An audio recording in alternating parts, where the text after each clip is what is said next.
How to fix High on Life stuck on signing in screen. 1. Launch Verify and Repair for the High on Life app. 1.1 on your Xbox.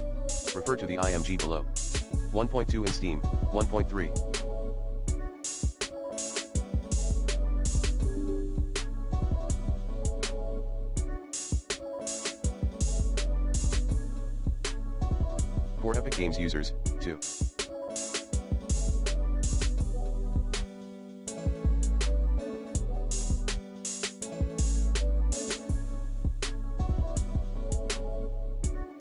Reinstall High on Life on your Xbox, run the app. Exit High on Life once when it reaches the title screen. And now, launch High on Life for PC.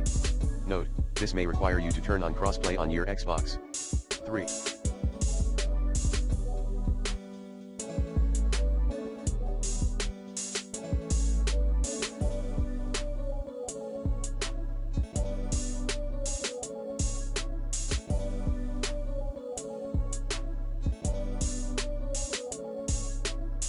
Update High on Life in time or automatically.